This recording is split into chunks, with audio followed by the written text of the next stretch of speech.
I get asked this question all the time because there's so much confusion as to what's going on with hydroxyapatite. So let's explain it. Let's look into it a little bit further. So what is the difference between hydroxyapatite, which is a microcrystalline hydroxyapatite, and nanohydroxyapatite? So first and foremost, microcrystalline hydroxyapatite is natural. It's a naturally sourced hydroxyapatite. It is much like the own hydroxyapatite in our own bones and our own teeth.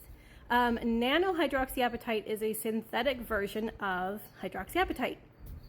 Now, nanohydroxyapatite has gained a lot of publicity over the last few years.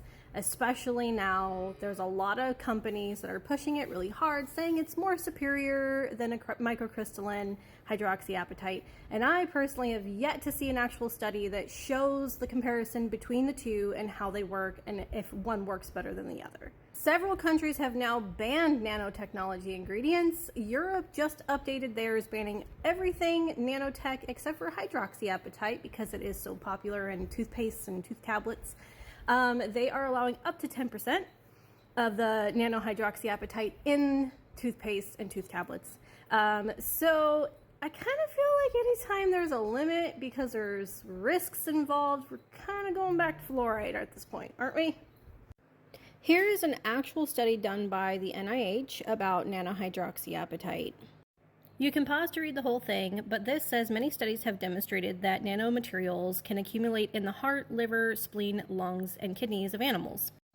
The brain is different from other organs as the blood-brain barrier can prevent the majority of substances from entering the brain. However, existing research has shown that nanomaterials have relatively easily crossed the blood-brain barrier into the brain, and the crossing of the blood-brain barrier by nanomaterials was attributed to their small size and high surface activities. It goes on to say, all of these findings have suggested that the central nervous system could be damaged and a range of pathogenic effects may be experienced upon exposure to nanomaterials. Now, I have spent hours researching this, and I always encourage everybody to do their own research as well.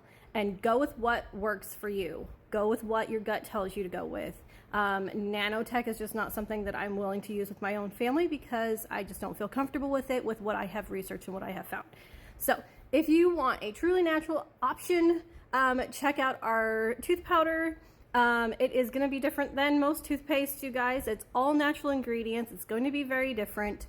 And I'll have it linked down below for you to check it out. Hope that answers your question. Sorry this was so long. Love you guys.